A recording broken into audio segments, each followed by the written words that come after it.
Welcome to the Extraordinary Executives Podcast, where business owners like you share their experiences, insight, and lessons learned. So grab your cup of coffee or tea and get ready for an engaging conversation. Here's your host, Randy Jones. Welcome to another episode of the Extraordinary Executives Podcast Show. Today, we're joined by a special guest and friend, Mr. Alex Granados, the CEO and owner of Prescient Edge. Alex believes culture is at the heart of everything good. His success is a byproduct of his process, his product, and most importantly, his people. He's a family man, a great leader, and definitely an extraordinary executive. Welcome, Alex. Hey, thank you very much for inviting me. So happy to share my story and thoughts of life and business. Outstanding. Well, hey, we'll just jump right in. So tell me about your company, Prescient Edge, or more importantly, why did you start the company? So Prescient Edge, I did not start Prescient Edge. I bought Prescient Edge back in 2017. Prescient Edge was founded in 2008, if I'm not wrong. Unfortunately, it didn't go as planned the way that they had originally structured to be the company to grow to. So I had the opportunity, after it went through some rough times, I had the opportunity to buy it in July of 2017. At that point, we were around 3 people, around $400,000 of revenue. And so that's what it was. So my background, Air Force Academy grad, Air Force officer. I was a contracting officer, which really helps buy into this ecosystem. So I was that one person buying all the stuff for the Air Force, and then transitioned into the private sector. I worked at a company called CACI, khaki, for a long time. That's where I learned a lot of the things that I do today, how to grow a business, how to manage individuals really well, how to run a P&L. But I think one of the great things that I learned at CACI was ethics. That is one. A lot of people in this space jump around a lot. And a lot of people ask me, wow, you stayed at CACI for a long time. I was there for around 11 years. And one of the main reasons for that is I knew I could wake up every single morning and I knew that I could always do the right thing. And I was never questioned for doing the right thing, even though if it was not the most profitable or the most advantageous to the company. But if it was the right thing, it was the ethical thing to do. My boss, his name was Terry Rainey, was a big believer in that, is that your integrity is everything. So I was there for a long time. After a while, I said, okay, I want to do something else. I grew my group at CACI to a very good size, a bunch of different clients. I said, let me go do this alone. I came over to Prescient Edge as the president. As I said, came in 2016, August of 2016. Company pretty much went under as soon as I joined, unfortunately. But fortunately, again, everything happens for a reason. So somehow I tripped over myself. I was able to get some financing and was able to take over Prescient Edge. And here we are today.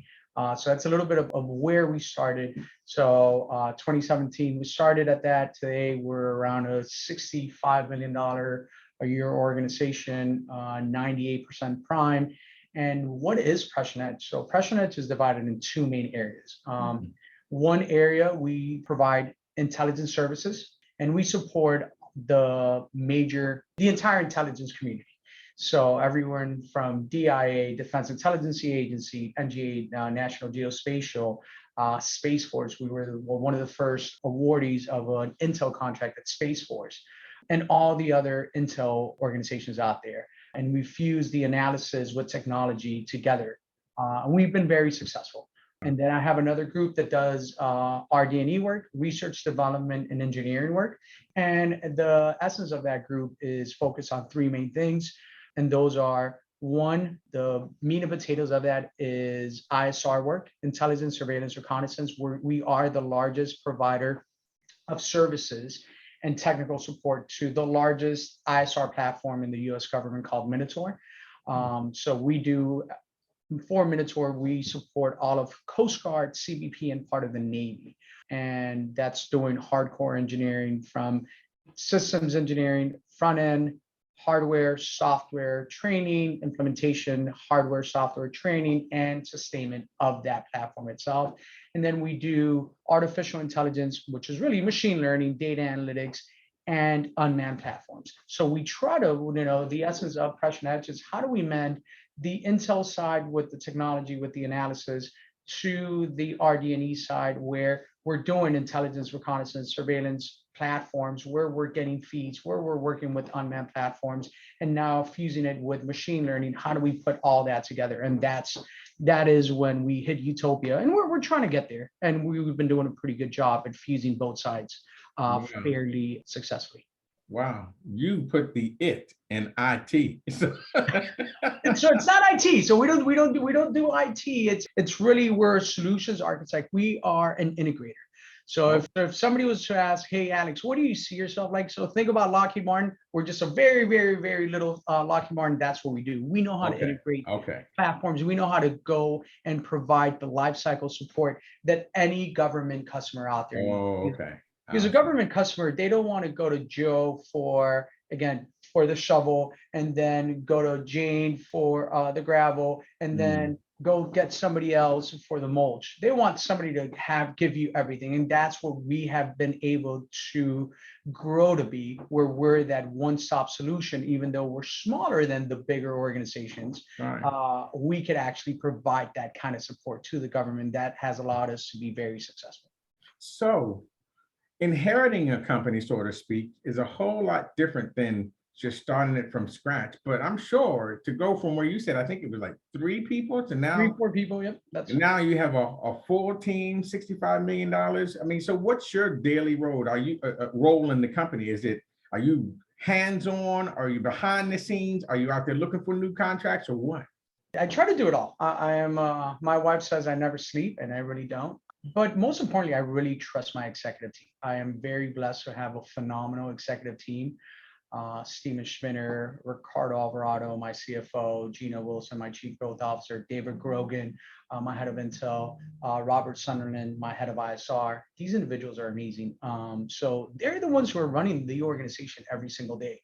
And my job, the way I see it, is how do I support them every single day for them to be successful? How do I ensure that everything they need, so all the stepping stones that they need for them to be successful, are there so that they could use them? So resources, that's what I'm here for. If they need to go find a partner, if they need to get in front of a client, if they need to do whatever they need to go get, I am there for them. If they need to go solution, they need, dumb Alex to come help them out, I'm here to do that. So I'm very engaged in every single part of the business, from the operations to the business development, to the finances, to the contracting, but I let people do their job. I'm not in their job. I step back. It's very easy for me to say, hey, I could go write a proposal, or it's very easy to go tell, my head of legal and say, hey, I could review that contract, or it's very easy to go, manage a program. But if I do that, then why do I need them? So I rely on them to do everything. So to clearly answer your question is, what is my role? I'm a supporter, and a supporter, a fan, and a cheerleader of my executive team every single day. So outstanding. It looks like you followed the same trend that was, that you created before you joined Prescient. Trust. People trusted you to do the job, and so you trust your people to do the job, and it's really been a phenomenal way of how you grow. So saying that you've grown, you said 2016, and we're in 2022 at this point. That's not a lot of time. Some people struggle for years to grow to the size that you guys have been having the success. What do you think has been the biggest contribution to your current success? I'll tell you again, back to my first job, which I had no idea what a contracting officer was when I was here at the Air Force Academy. When they said, hey, Alex, you're going to become a contracting officer, I had no idea, and didn't really like contracting at the beginning, but that foundation has really helped me evolve. And as I said, taking all those skills that I learned in the Air Force, taking them over to CACI, and learning how to manage and work within a larger organization has allowed me to do what I do here today. So in the government world, in the government contracting world, it doesn't matter if you're supporting the VA, if you're supporting IRS, if you're supporting Congress, if you're supporting TSA, if you're supporting DIA, the Army, the Air Force, everything, they have to abide by one book. And I call it the Bible, which is the FAR. And that's one thing that I know really, really well. And I understand contracts really well. And so if you don't hit yourself against a wall 1,000 times trying to figure out the contractual piece of it, you can be very successful in this space. And that's one of the things that we've been able to do. We bring a solution, but we just don't, a lot of people just bring the solution, but they forget the most important part, which is the easy button. How does the government get that solution? So we are very focused on both sides, providing a solution, creating a solution that's technologically savvy, that's cost effective, that is, cutting edge, but at the same time that we have the vehicles, the contractual vehicles to ensure that the government could actually access us. So we're 98% a prime contractor, which is not the norm for a company our size. And the reason because we've been able to do that is we've been very successful at being prime contractors on larger vehicles where then we could go compete. Now, you worked for a larger organization before you grew yours to the size that it is today. And to be able to do it at such speed and build that culture of trust and things like that, I know you had to have great team members. They say, a man can't live alone on an island by himself, and nobody's successful on their own. There are other people. Who have you seen that have been essential? When you first got started and you saw, hey, I need to fix this, who were the team members or partners that you said, hey, I'm going to solicit their help so that we can go ahead and get this thing back off the ground? On day one, it was two individuals, Steven Spinner and my head of RD&E, and Ricardo Alvarado, my CFO. Those were the first two individuals. And then we continue to grow the team from there. But those were the three of us. We were the ones who said, okay, how do we do this the right way? How do we hit ourselves against that wall a couple of times? And everybody had their strengths and their weaknesses. And we actually all learned from that, from each other's strengths and weaknesses, and fed on them, right? On the good and the bad. So that's really helpful. And then when continuing to grow the team and bringing the right players, then we brought Gina Wilson, our chief of growth. She wasn't a business development person, but she was a phenomenal systems architecture person at a large company. And I said, hey, do you want to come do business development? She said, yeah. I said, let's go learn it. Come learn it with me. And she's been phenomenal. She's grown a team that it's pretty hard to beat. And then we were very, very lucky to be able to have David Grogan, retired colonel from the Army, executive in the commercial world, went back to the government as an SES. And he said, hey, look, I want to join you guys. I think you guys are the right fit for us. And he's been a very, very good role model, a leader for the organization to allow us to continue to scale up. Well, building an internal team has been essential, but also your external team. Who have you, what do you think? Because there'll be other business owners who might be in your same space or just have other companies that they're trying to grow. And who do they reach out to? Is it a good accountant, a good lawyer, or, who are some of the external partners that you reached out to first when you first started to, rebuild? I didn't really reach out to too many external partners, I'll be honest. I had a vision of how I wanted to create this and move this forward. And right. I knew that the vision, I wanted this to be different than the norm. I didn't want to do the exact same thing that everybody else out there was doing. I wanted to be different. I wanted to hire different individuals, different talents. And that's what we did. So it was kind of an internal type of mentoring within the team, that how we got to this space.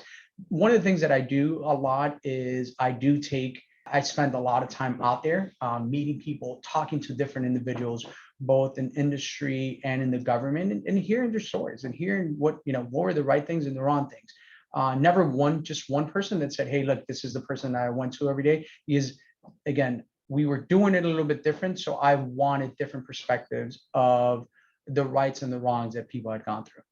Right. So with the world constantly changing, everybody's dealt with COVID and and coming back out. How have you guys been able to evolve and stay relevant, I guess, in your market with the government? We have interest rates changing, inflation coming out. Soon there'll be another election. How have you guys been able to weather the storm as things and life changes in your business as well? I'll tell you, and again, it sounds corny, and everybody would say this, it's the people, the Prescient Edge family. We put a lot of emphasis on our people, both at headquarters, but most importantly, the individuals that are out in the field every day. And when I say we put a lot of emphasis, we make sure we touch them a lot. We show them that they are part of this family.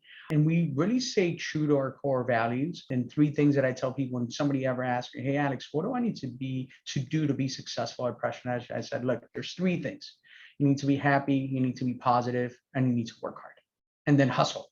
So it's four, but the four is like an afterthought. Because if you do those three things, you, the individual personally, is going to be successful. But most importantly, then Prescient Edge is going to be successful. And that has allowed us to continue to grow within this market a lot, where people want to be part of this culture. So the other part is through the pandemic, we were very fortunate. The back office, we never closed. I was just at a lunch earlier today, and they asked me the same questions like, hey, Alex, well, pandemic, did you have to close the office?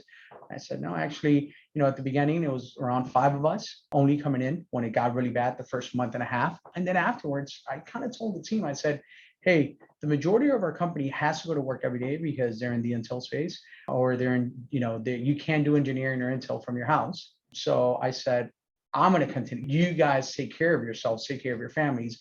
They're taking care of themselves. They're taking care of their families. So if they could do it, why can't we? I'm going to be coming in every day. I'm going to show those individuals that they have somebody doing the same thing they're doing. They're going into the office. They're doing that. They're the ones paying our bills.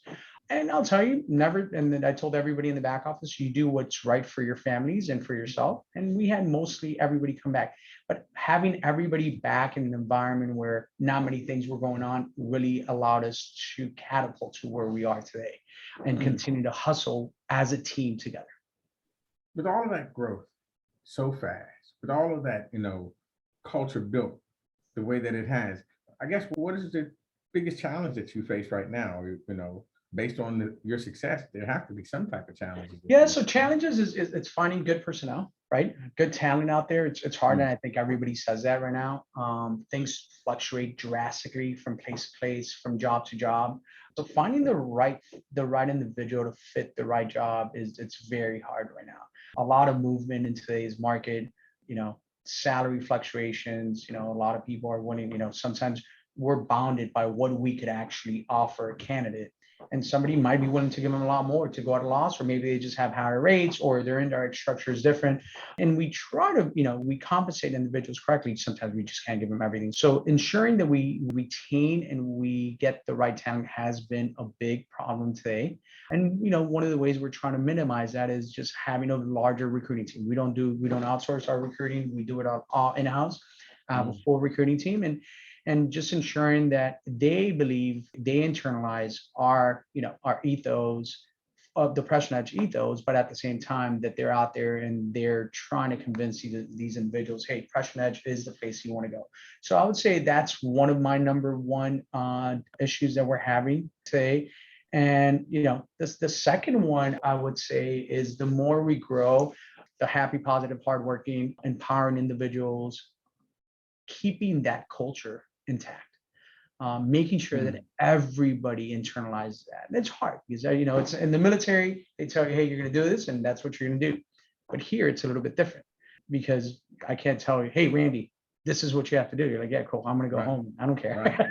In the military, you have to internalize, you have to read it, you have to say it. But it's how do you keep that culture going as you continue to grow? So that's and it comes from the top. I'll say that we have one of my executives, Robert Sunderland, who runs our ISR group. I hear him talking, and he's embodied it, and he tries to put those same values in the people. But again, his team's growing every day. How does he continue to do that? So it's getting his managers and their managers to ensure that they're also internalizing that. I would say those are my two main challenges today that I see. They keep me up at night. And then just how do you continue to grow? When you get to the size is, a $2 million contract, unfortunately, which is very, very good. And I want those $2 million contracts. It doesn't fill up the bucket as well. I need to go for big chunks now to continue to either maintain or grow. So those are different things. Well, it looks like you're doing it. I often say that leadership isn't a position, it's an action. And it looks like all of your leaders are leading by example. And I think that's probably adding to the success of your organization. So here's a question I often ask. Knowing what you've gone through, those nights in the early days, I remember that picture of Jeff Bezos sitting at his little computer table. A lot of people pass around on the internet. When you think about it, the beginning, when you got there, if you had to have a conversation, like, you were able to go back in time to the beginning of joining Prescient Edge and then saying, hey, Alex, let me pull you aside because here's what's about to happen. What advice would you give yourself? I've had this question before, and it's funny because fortunately, unfortunately, I never saw the risk associated with doing the leap that I took. At that point, I had a year and a half old. I had a 3.5-year-old, and then found out that I was going to have a number 3. I left a very good paying job at CACI. I left that it was stable. I was doing really well. I was moving up. I had it all. And I never saw the downside of what if I fail at all. And not one point did it ever pass through my head, Alex, you're going to fail. Or did I even think about it? I was a bulldog going through and nothing was going to stop me. So maybe taking a step back and saying, hey, look at all the risk associated with everything you're doing. But maybe that's, actually not looking at those things is what allowed me to be where I am today. Right. So what's next for you? Continued growth, maybe some type of exit, acquiring, or, I don't know. So right now, organic growth, it's a major driver for us. How do we ensure that we continue to grow organically? We're very fortunate. We have a way to do that. We have a path to success. We just have to execute that path. Looking at some different potential acquisitions to bolster some more technology, bolster some more subject matter expertise so we can continue to grow. But our number one initiative today is organic growth. How do we double down? How do we ensure that we make our back office a lot more robust, from finance to HR to contracts? Most importantly, business development. How do we ensure that our business development organization is ready and enabled to ensure that they could grow the way that I envision them growing? So to help the organic growth of the company, that's the next for Prescient Edge. Now, how do we take what we have and we scale it without really making big add-ons through acquisitions? Wow. So that's awesome. So here's the thing, looking in the future, someday you may not be running Prescient Edge. You might be doing something else. What would you want your legacy to be? Or better yet, what would you hope people in your organization on the inside as well as on the outside say about you? I'll tell you that I was an ethical guy. Whatever it was, the big picture is that I was a good ethical person. That for me, that's important. I have 3 kids and I have a wife. And it doesn't matter how much money you have. It doesn't matter how big your house is. Your reputation is everything. So I would hope that somebody goes to my kids or to my wife like, hey, your dad, your husband was a good person. Most important. At the bottom of everything, they're a good person, that they cared for what they did. They care for their people. And that's what I want my legacy. And second, as I said, we're doing things a little bit different here at Prescient Edge in the way that we've formed our back office teams. Our model is bringing in individuals that don't have any experience in this ecosystem, and we train them. And a lot of people are like, Alex, that costs a lot of time, money, headaches. And I said, it does. But then back to the legacy, I'm the happiest person when I see somebody move on, but then they become leaders in this ecosystem, because I know that they're leaders with good foundations. I know they're leaders with good ethics. They're leaders because they're part of this ecosystem. Hopefully they take something, they're well-trained, and they're going to add value to our ecosystem because it's our government. It's our livelihood. The government drives America, and we're in a point in America where we need individuals to love our country, to love our ethos, to love this phenomenal nation. And we need individuals in the government to do the same thing. So that would be a great legacy. You're like, hey, I worked at Prescient Edge. It was awesome. It showed me very, very good things, which allowed me that was a stepping stone for me to become a leader in this ecosystem. Wow. Well, they say money won't make you happy, but happy will make you money. That is true. That is completely true. And that's the other part. People ask me like, hey, do you have fun? I was like, I am the happiest person when I wake up in the morning. And when I walk through that door, there's always a smile. I can be prouder of the team. I can be prouder of what we've accomplished. And that makes me happy. So again, back to the happy, positive, hardworking, this is the same thing. I make my 3 kids When I'm dropping them off at school, I make them scream it a couple of times before they get off. I'm like, all right, guys, what is the most important thing? You need to be happy. You need to be positive. And you need to work hard. You need to hustle. My son, my 4 was like, Daddy, I don't want to hustle. I was like, oh, you have to hustle. But I do internalize it. I'm going to be happy. I'm going to be positive. Positivity, it doesn't matter if the world is crumbling around me, I'm going to be positive, because positivity has allowed me to grow into the person I am today. Since I was a kid moving forward, didn't matter what was thrown at me. I know that if I'm positive, I could overcome the world. And hardworking, that's something that's inside of you. And if you do that, you're going to be good. And then happy, So wow, that's awesome. So the business owners that are listening, what last piece of advice would you give them? Something that I may not even ask, or something that you want to, expand on? I would say, starting a business, growing a business, be conservative on how you spend, how you allocate funds. A lot of people call it cheap, but I think cheap has helped us. Cheap in the way where, I wouldn't say cheap, but we are very mindful on how we spend on different things, even for myself, holistically.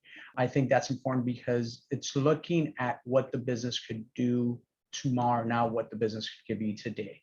And if you have that future thinking, you will be very successful.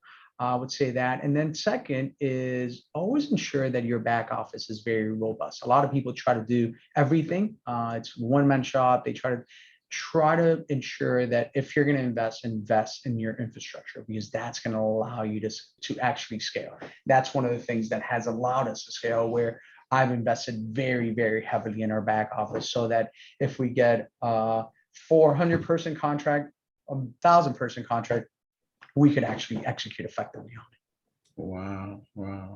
Well, Alex, thanks so much, for joining me today. Once again, we've been talking with Alex Granados, the CEO, owner of Prescient Edge. He's an extraordinary executive who not only makes a profit in their company, cares about his people, a family man, and most importantly, is trying to make an impact in this great country that we have. Thanks, Alex. Randy, thank you very much. Have a wonderful day and happy Thursday. Okay, man. Talk to you soon. Take care, sir. This podcast is for informational purposes only. Guest speakers and their firms are not affiliated with or endorsed by Pass, Guardian, or Financial Growth Partners, and opinions stated are their own. Randy is a registered representative and financial advisor of Park Avenue Securities, LLC, Pass, OSJ 11350, McCormick Road, Suite 202, Hunt Valley, Maryland 21031, 410-828-540. Securities products and advisory services offered by Pass, member, FINRA, SIPC, financial representatives of the Guardian Life Insurance Company of America, Guardian, New York, New York. Pass is a wholly owned subsidiary of Guardian. Financial Growth Partners is the DBA name of IAPA LLC, a wholly owned subsidiary, Guardian 2022-142821, expiration 824.